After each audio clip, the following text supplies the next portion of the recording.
touchdown. He's going deep. He's got it for a touchdown. Tagovailoa trying to make up for it. Fires to the end zone. Touchdown! Touchdown, Dolphins! A beautiful day to be a Dolphin fan. 1, 2, 3, 4. Let's go!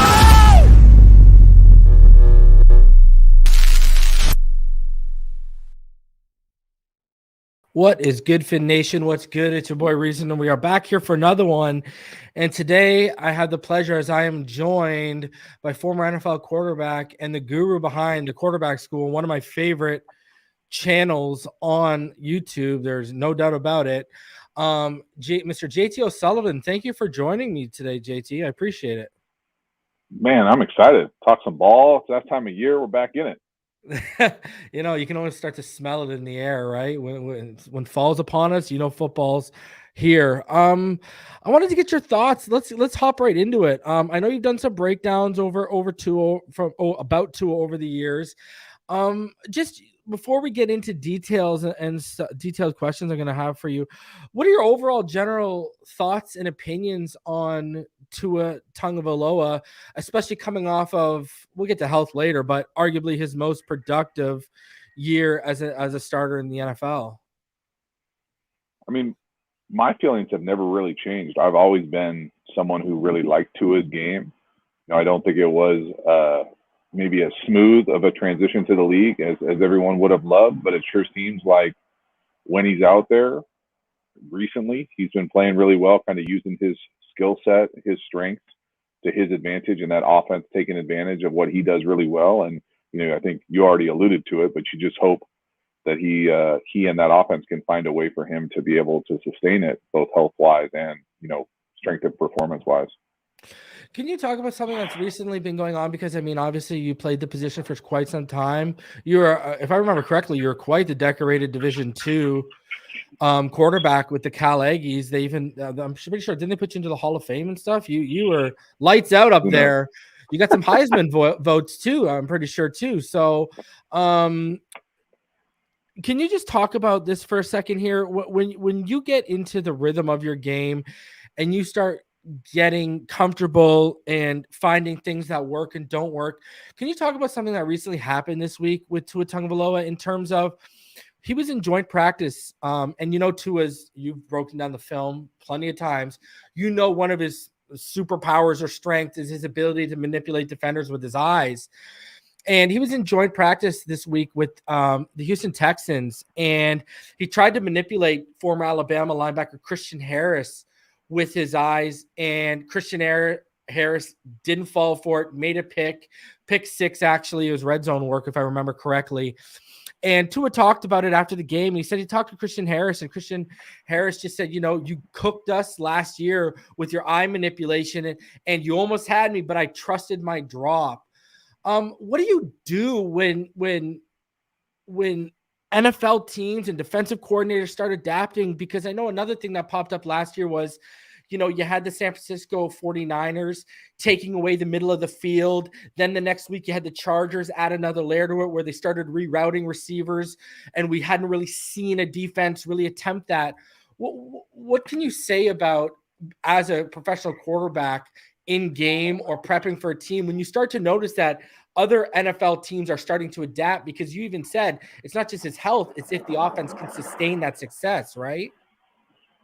Yeah, I think it's a combination of things for him, probably. It's about his continued growth in the league and your toolkit just continuing to expand. So as you start to see those things, you know, if you try to give a head and shoulder to a linebacker and they don't, instead of forcing it, you just check it down. You know, you've seen it before now. You know you can anticipate what the next move is. It's just like, you know, I don't love playing chess, but it's like, you know, the idea being that you understand, you've seen these moves before, you know, you can anticipate the next move, and, you know, alluding to, hey, they're taking away the middle of the field, or hey, they're rerouting. Well, you start to know, you know, how would you take away your offense?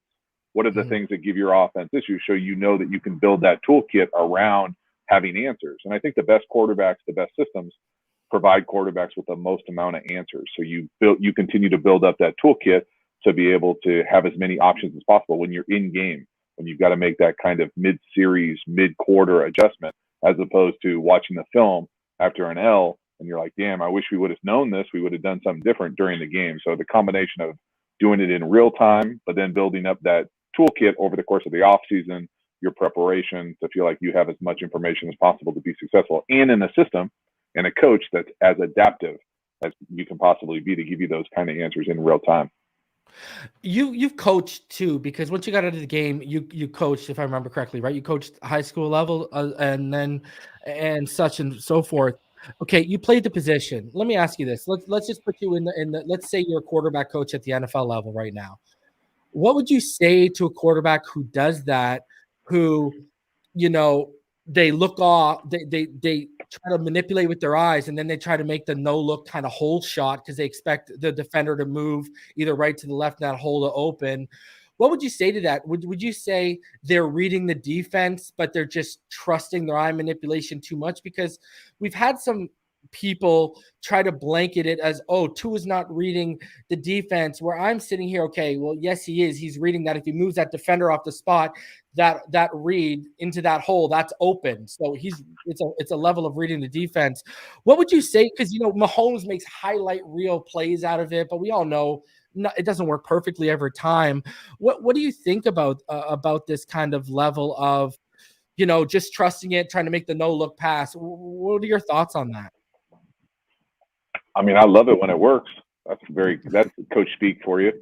I mean, I like guys who have fun with it. And so the position, I think people would be surprised how many of those guys do those types of things at practice a lot, whether it's like a walkthrough no look or, practice no look. And, at this point, all these reps right now are either practice or practice games. So I'm all for testing your skill set and maxing out to see what throw you can make.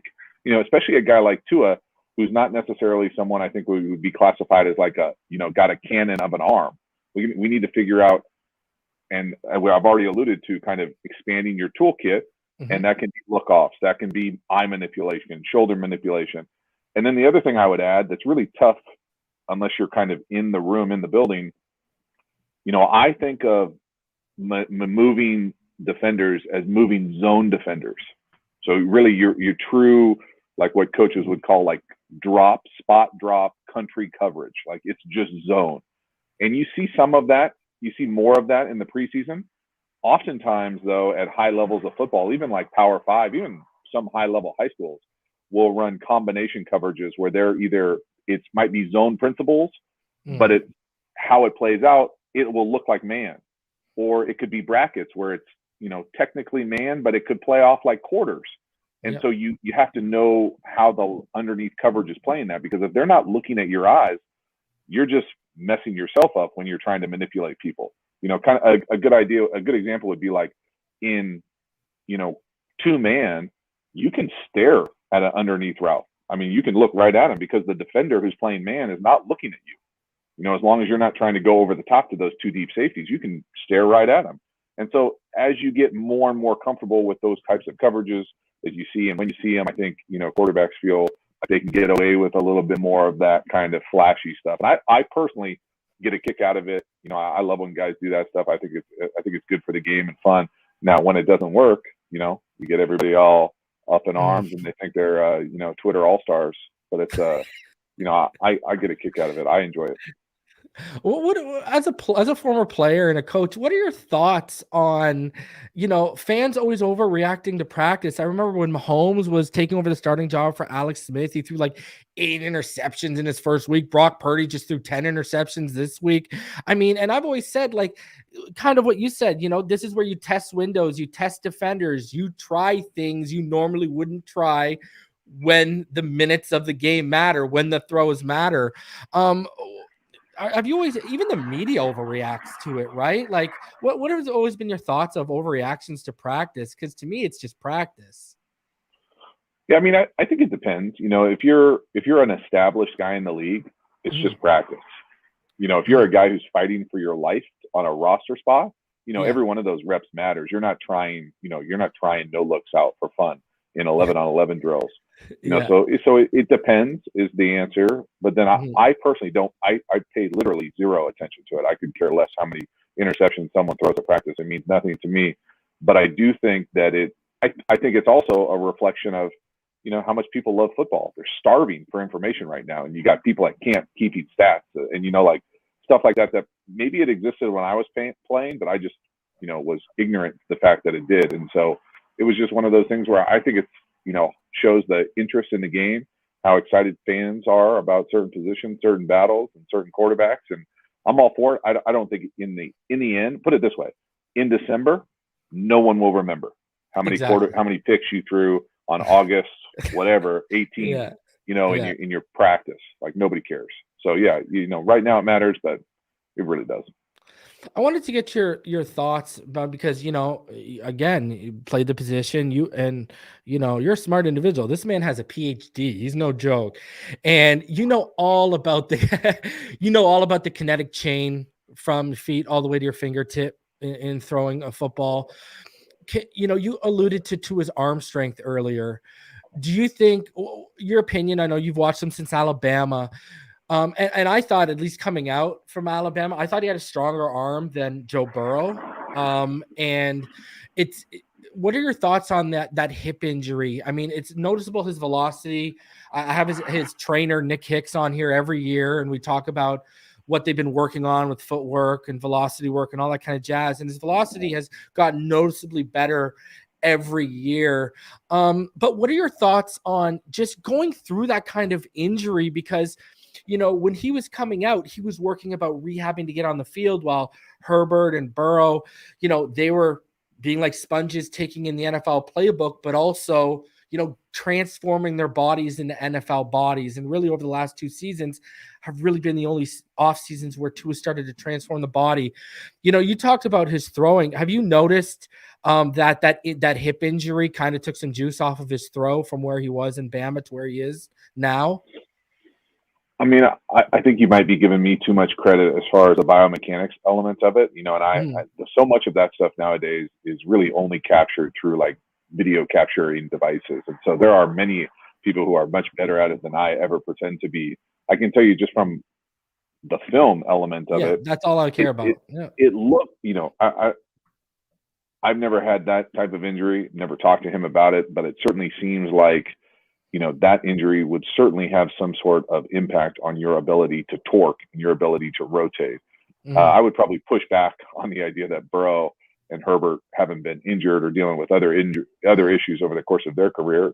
Tua's just dealing with his own set of what it looks like. I meant the off season of when they're all coming out in the draft class. That's what I meant, like the draft class. It's just part of the gig, bro. Like you're never feeling good ever.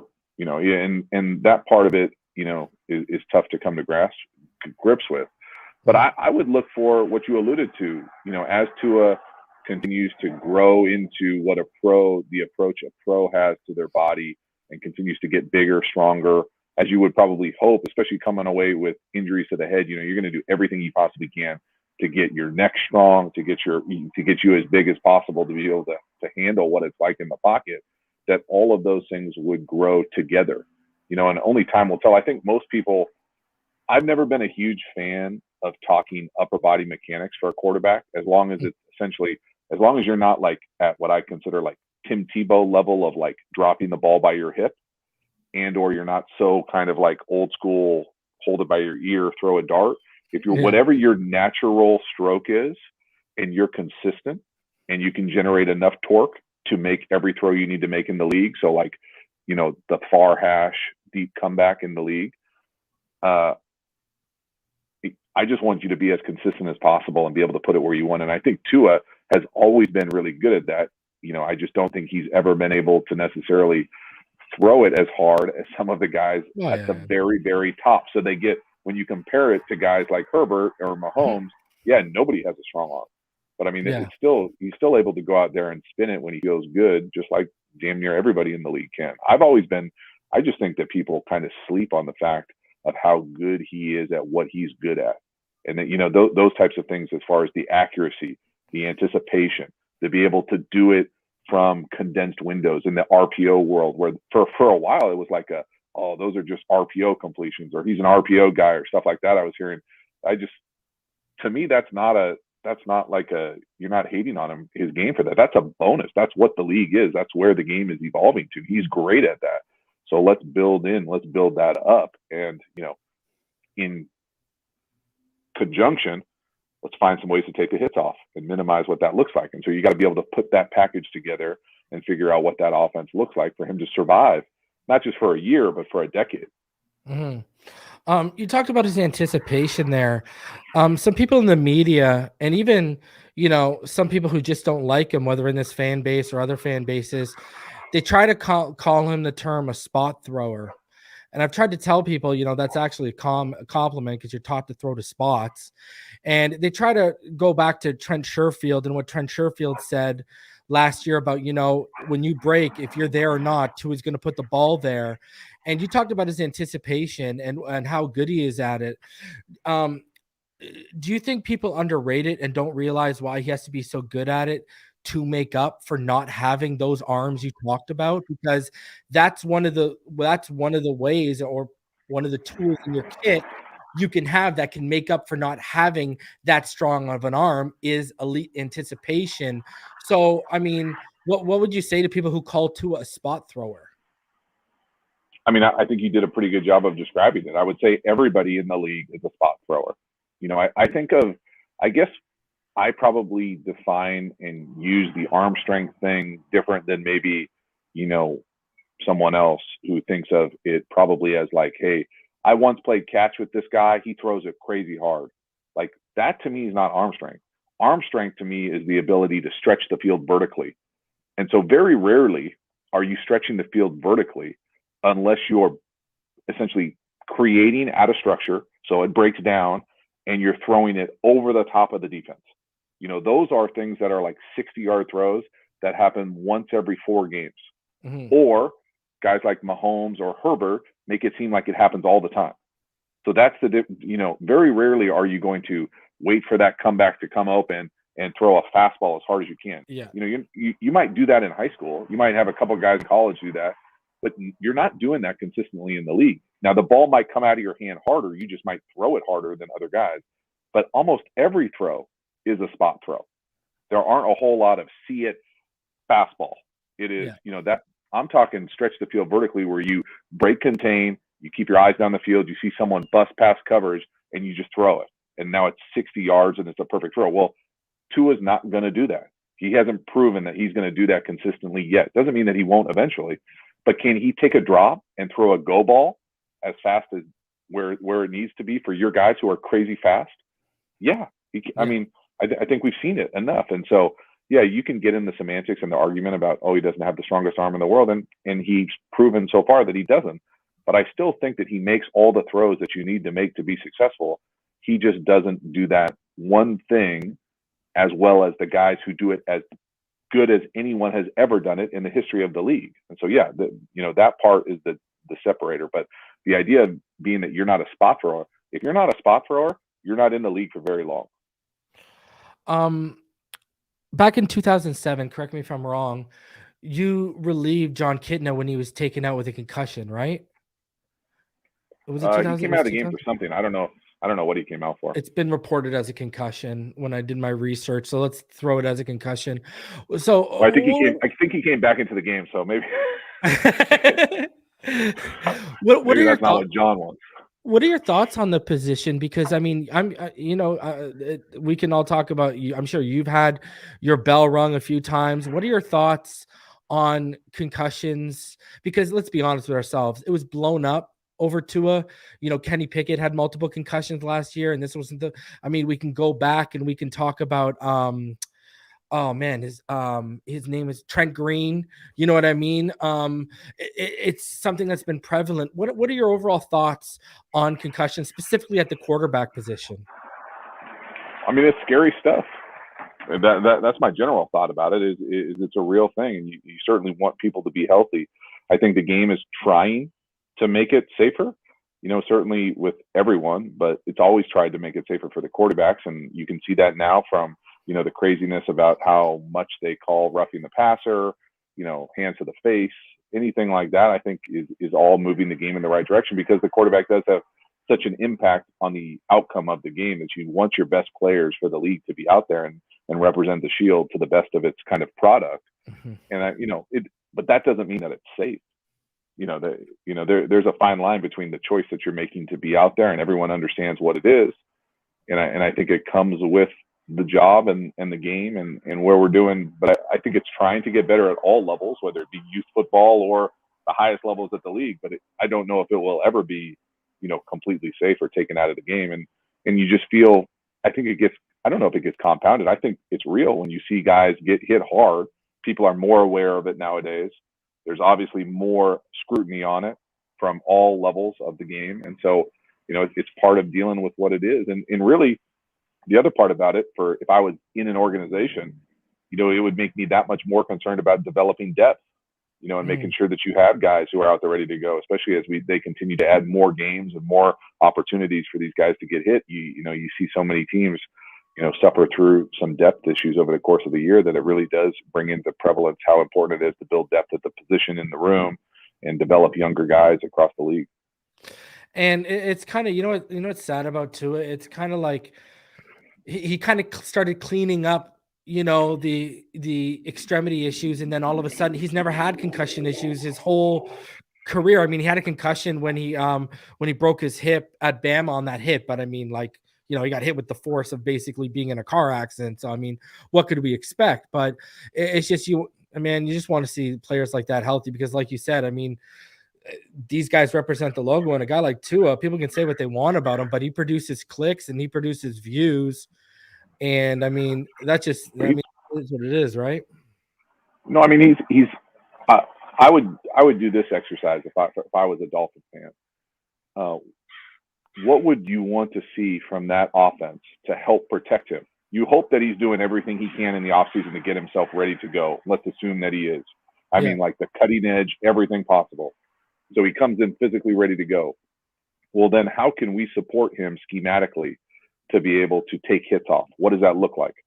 Well, maybe it is pulling back from some certain elements of RPOs where we're leaving first level defenders unblocked. Maybe it's more quick gamey. Maybe it's more second, third level RPOs. Maybe it's more, get the ball out of his hand, move the launch point, not make the edges wider. Different things to alleviate the pass rush, the pass that hey, if we're just coming up with this on YouTube, they're certainly doing it in the building. Yeah. But we need to be able, y'all need to be able to see it in the output throughout the course of the season. So things to pay attention to are just, changing the launch point, the tempo, going quickly, getting in and out of it, catching the defense off guard, those types of things, not letting them kind of tee off every time that it's a passing situation. I think Dolphin fans would point to things that are outside of Tua's control that they could control. This is why the fan base really wanted Dalvin Cook, because, we all saw what he did with a run game in Alabama, and he hasn't really had a run game in Miami yet. And then the other thing they say that we'll point to is Austin Jackson. Let's be honest. He hasn't played up to his 18th overall pick status as a tackle. Terron Armstead's one of the best tackles in the NFL, but he's only good for about 13 or 14 games a year because he's always battling injuries. And then the interior, we really only got one sure bet, and that's Robert Hunt, because we moved Connor Williams from left guard to center, and he sat out OTAs because he wants a new contract, and he's been struggling a little bit.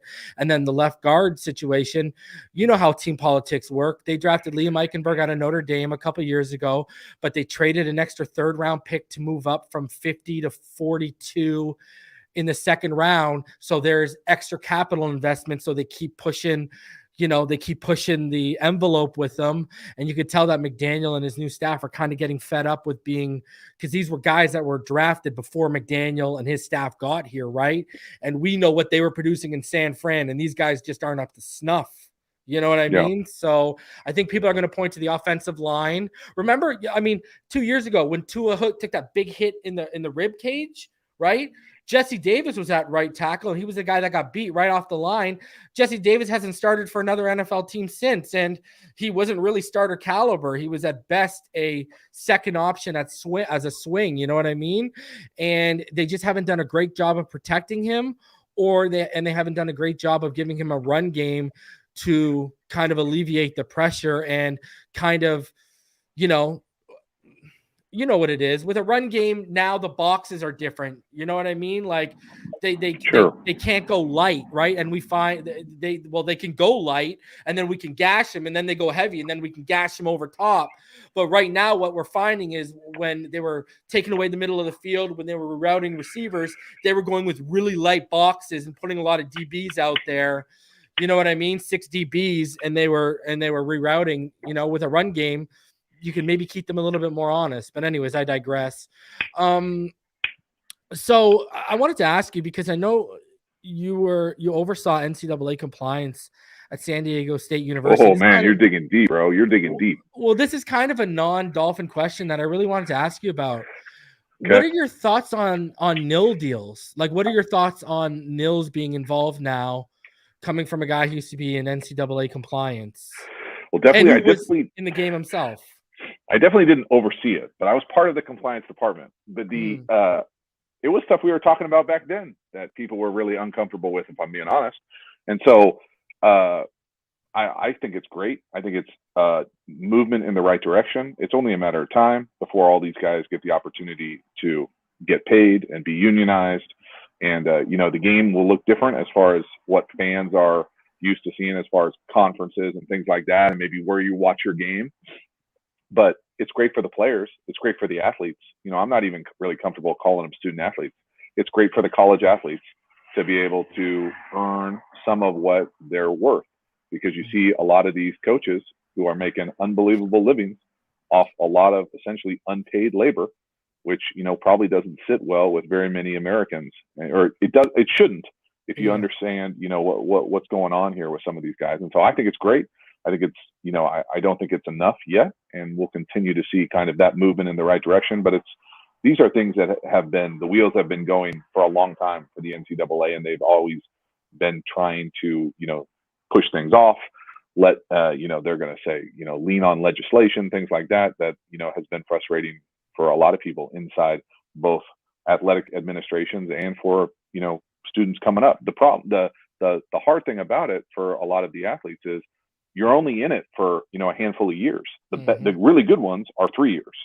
Most of them are 4 to 5. Now you get some COVID 6, 7 doctors in there, but usually you're not in it long enough to be invested to see the change that you need until really you're out and you realize, potentially how exploited you were as an athlete in your institution. And so it can be frustrating for that level of football. It's just someone who loves college football, and college football was really a trampoline for my life. And, I had a great experience, and, you just want that experience to be available for all these youngsters that love ball and want to do it at the collegiate level. Well, and another thing too is, I look at it from this standpoint. I mean, whether you watch documentaries, 30 for 30s, whatever the case, you hear a lot of kids, whether what the case may be, because these are all kids at the end of the day. Let's be honest, they're not men until a couple of years into the NFL. Some of them get, burnt out or worn out from playing since, they were young kids, and they don't want to pursue NFL careers. And this gives them a chance to kind of set up their life when they get out based off their talent. But there's other guys who uber talented and they flame out right away, but it gives them something to lean back on if it doesn't work out too. Right. So, it kind of gives you a chance to set up your future, whether football works or doesn't, if you're a star at the collegiate level. No, I mean, I would say it would have the potential for some guys to be able to do that. I would push back, bro, about the being a kid thing. Okay. I think that kind of framing actually hurts some of the improvement and change that needs to happen, in my opinion, across that sector, because then it does kind of have this paternal, like, daddy knows best, coach will tell you what to do, as opposed to you're 18. You can go fight for this country. You can vote. You can do a lot of things that would classify you as an adult. Now, you might not be the most mature version of yourself. And Lord knows, I made enough mistakes in college and when I was 18 to be kind of, we'll do air quotes, adult. But I think it's a real disservice when people start calling them kids. And I tried really, just like to give you anecdotally a story, like I tried really hard when I was coaching at the high school level, at the scholastic level, to not say kids, just because we wanted them intentionally to, to be treated not necessarily as peers and colleagues like you do at the league, but as, hey, these are young people that are aspiring to be the best versions of themselves. We don't expect them to be perfect, whether they're in high school or college, but they are. I think it's easier to take advantage of a kid. It's a hell of a lot harder to take advantage of unpaid adult labor, and that's what it's been, in my opinion, at the collegiate level for a long time. Well, you're not the first person I've heard that. Former Governor Jesse Ventura, I've heard he's talked about that, where, hey, if we can go to war, you know what I mean, at 18, then why are these other things not allowed till you're 21 or 25? If we're still children at 18, we're sending away. He described it as, if we're still a child at 18, then that's child abuse when you're sending us away to war. So that's not the first time I've heard that. So, hey, you're not going to get any pushback from me because you made valid points. So, back to Tua for a sec. I noticed on one of your videos, it was a play action. It was a drop back. And you really wanted him to quicken up the order of his operations when he got to the top of his drop. Because he did kind of a drop step before he got to the back of his drop. Then he did like a drop hitch step up. And then that's when he flung it. And I heard you earlier talking about like order of operations and kind of getting the ball out quicker when you're talking about different launch points and everything like that. Tua has the 6th quickest release time in the NFL right now. I think it was last year's 2.6 seconds.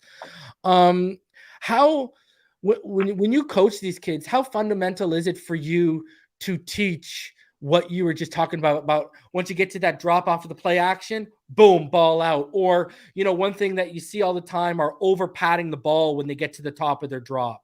You see they can just pat the ball, whereas if you didn't take the time to pat the ball, you got that ball out, the window's there. What kind of things do you teach with those little nuances of the position, and how key are they when you get to the league, when windows, everything matters because everything closes in the blink of an eye and the game just speeds up at an enormous level? Yeah.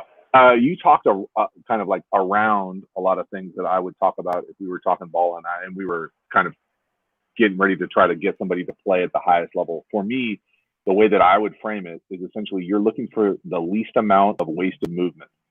So when you say pat, that might be.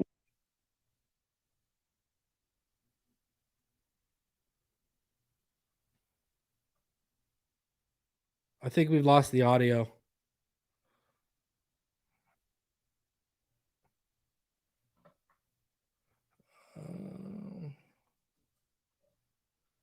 Yeah, I think there you go. I think you're good now.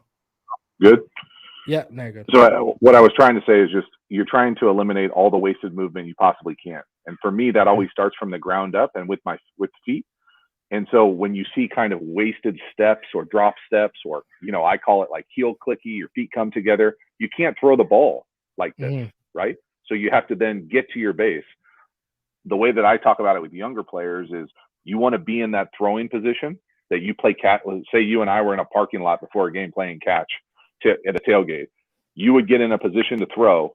That position to throw is the same position you throw at if we're moving the launch point, if we're at the top of our drop. If we have to move in the pocket and reset our feet, that position needs to be as efficient and as consistent as possible. And so getting there is really tough for a lot of guys because every time they do it, you'll see guys pop up, they'll move their eyes, they'll have shoulder lean, they'll lean one way when they throw. So you just want to be as consistent as possible in that throwing position. And then you want to replicate that efficient throwing position every single throw, wherever you are. And yeah, the throws aren't all going to be the same if you're launching a ball as far as you can or you're throwing a check down. But that consistency, the stroke, to be able to put the ball where you want, when you want, give yourself a chance by having a clean, consistent throwing position. I don't want to take up too much of your time because we're already running over, but I got one last question for you because, again, I want to pick your brain as you played the position at the highest level and you have one of the best analytical channels out there. I just want to talk to you about something.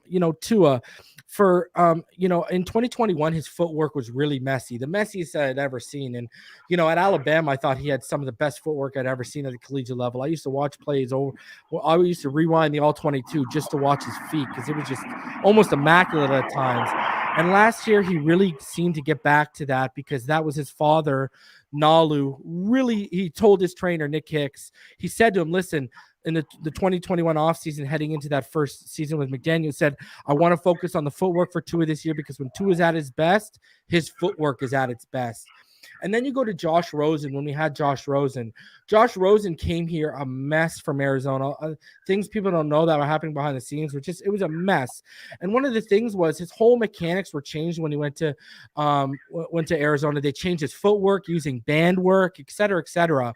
Now, I've always heard when you get to the league, a lot of these guys like to basically tear you down and build you back up in their vision.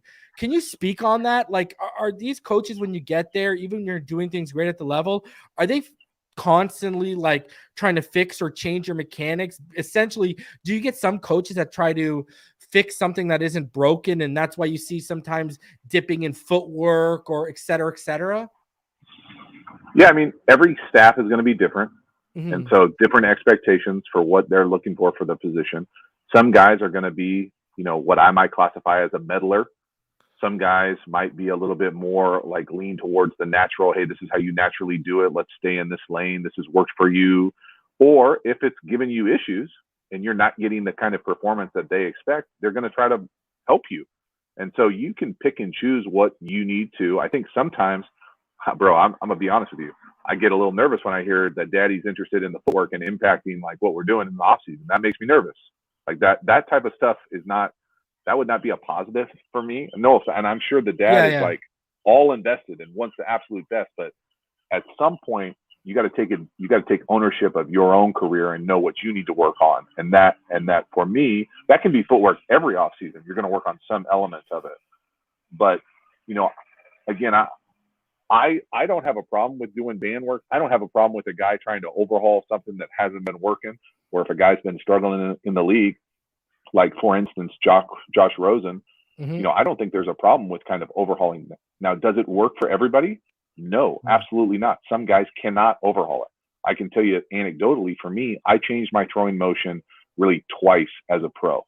Oh, wow. And so I know how hard it is to go from a guy who's a bit of a long windup to a kind of the quickest release I could possibly get, to then realizing that I lost some velocity with this quick release. And that I was going to, I was going to go back to just my natural stroke. And when I went back to my natural stroke, I felt a lot more confident. I felt a lot more consistent. So coach would say, hey, why you look a little long on this throw. It didn't look like it came out great. And I would say, yep, I'm going to work on it, coach. And it would go, I'm going to do me, and so at some point you got to be able to take a little bit of ownership. And what I say a lot that I stole from someone in the league is, you got to overcome your coaching. You got to know what works for you and what your best element is. And at some point, that is ingrained and you kind of build on that. And you can certainly take coaching and be coachable and use those things, but you are responsible at the end of the day for your level of preparation and performance and what your game looks like. And I think once guys understand that, whether it's their first year, whether it's when they're 18, whether it's when they're 25, you just hope it happens fast enough for them to be able to make their career the best that they possibly can. Man, truer words have not rung better on this channel, because between Brian Flores and Tua Tagovailoa, boy, did he have to overcome some coaching. I just want to, sorry, you got me intrigued. Were you just trying to quicken your release? Why did you go through your change? Were you trying to quicken your release point or your release time? What was, if I may ask, what was the purpose behind it? Oh, muted again. You're muted again.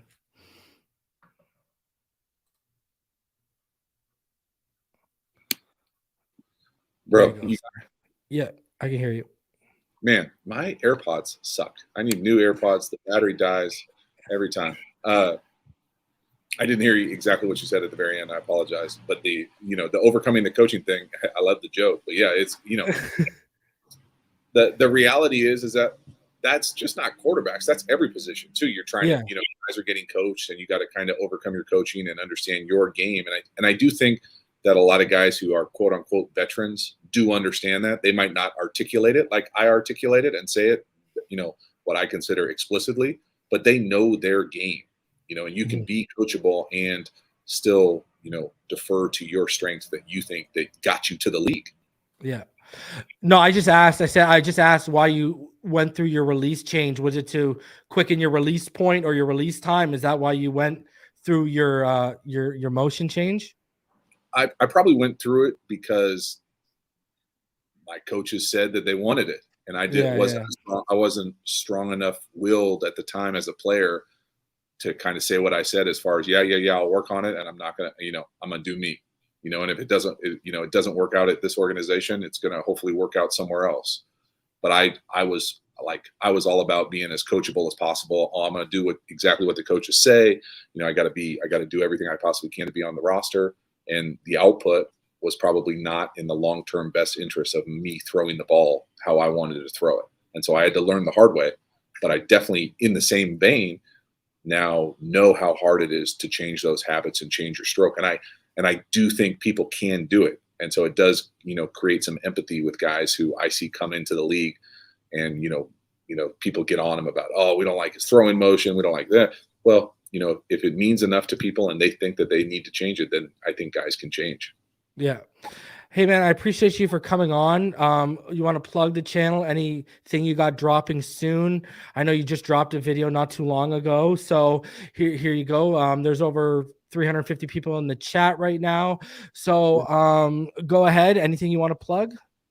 I mean, I really, dude, I appreciate the support for the channel. It means a lot to me that that you enjoy it, that you spread the word, that people that come to the channel resonate with it. Really, I just do whatever I think is interesting. And I've thought Tua is interesting for a long time. And so I'm sure there'll be a lot of Tua content over there over the course of the fall. I'm a big fan of what McDaniel does and has shown to do in the run game and in the RPO world. And so if you're into scheme, you're into the quarterback position, you like talking ball, you probably enjoy the channel. I get a kick out of it. I really do. I love it way more than I ever would have possibly imagined. It's my perfect kind of football world where I can kind of do what's interesting and talk ball with people that love football, that really want kind of an in-depth kind of take on it. And it's just, I really get a kick out of it. So come over to the, check out the Quarterback School YouTube channel. If you're really into it, the Patreon and the courses are kind of the extreme of it, but I have fun with all of it. I appreciate you for taking some time out of your busy day. Honestly, amazing talk. I love talking ball with great football minds like yourself. And hopefully down the line, we can do it again. Sounds good, man. Maybe right before the Super Bowl. Please. Okay. I appreciate everyone for tuning in. We'll catch you next time, and I'll catch y'all tomorrow as we live react to the preseason game between the Texans and the Dolphins. Until then, fins up, everyone.